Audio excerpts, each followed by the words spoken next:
Next, Western-backed groups, including the so-called Syrian Observatory for Human Rights, are accusing the United States of carrying out a deadly airstrike on a mosque in Syria that reportedly killed over 50.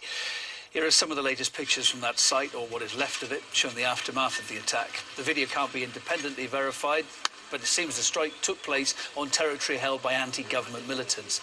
US Central Command denies targeting that mosque, but they have confirmed a strike just 15 metres from it, claiming it was targeting a gathering of al-Qaeda militants. With more, here's our Washington correspondent. The U.S. military denies reports that it bombed a mosque near Aleppo, claims it hit a building 15 meters, that is 50 feet away from the mosque. Here's the response that we received. We did not target, nor did we strike a mosque. We targeted an al-Qaeda gathering across the street from a mosque. The mosque does not appear to be damaged following the strike. We're aware of the reports of civilian casualties, and we're looking into it. To supplement the denial, the Pentagon released an aerial image claiming it shows the mosque untouched by the bombing. From the picture, we cannot at this time independently verify whether the mosque was indeed left unharmed. Our video agency, Ruptly, has the footage of the aftermath of the strike. It shows ruins, but we've yet to confirm whether it was the mosque or the nearby building where the Pentagon said an al-Qaeda meeting was taking place. The Pentagon says it believes the strike killed dozens of al-Qaeda fighters. Challenging the U.S. military's claim are organizations whom the U.S. government had previously cited as credible sources. The White Helmets, for instance, posted it was a mosque. The Observatory for Human Rights claimed the same, adding that over 40 civilians were killed. The Bellingcat outlet wrote it confirmed that it was a mosque. Here's the State Department previously vouching for some of the organizations.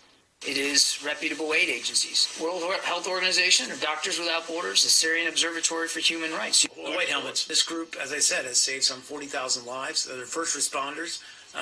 They operate in a combat zone. In addition, an activist named Bilal Abdul Karim, whom the U.S. mainstream media deemed as credible, posted a video of himself near the rubble, claiming it was a mosque. U.S. government has admitted that they launched an airstrike here just last night, but they said they did it 50 feet from the actual mosque. You can look and you can see that the mosque is right here.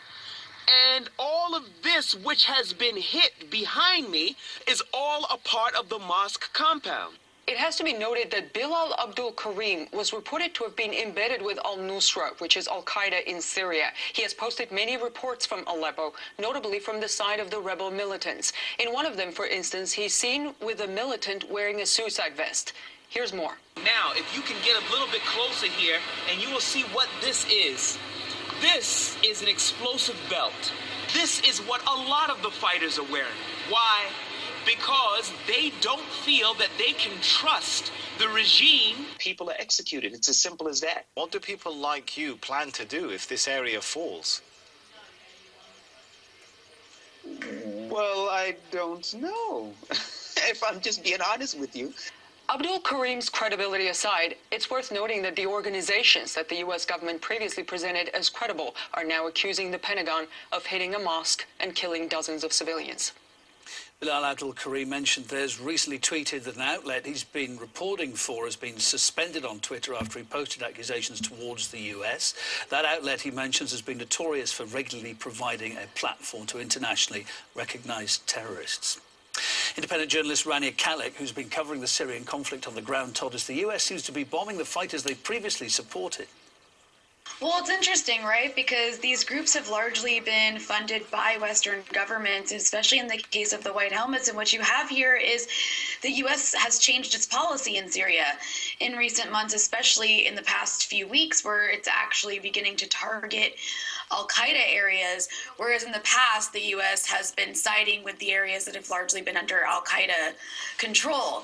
And so now you have all of these organizations that have been pro-intervention and largely funded by Western governments, including the State Department, continuing to do what they've been doing on the ground, which is to present us for a certain narrative that, suggests that we should intervene in Syria, but now the U.S. has changed its position, so it's very confusing. I can tell we'll be back in just 90 seconds with the latest on that airport attack in Paris.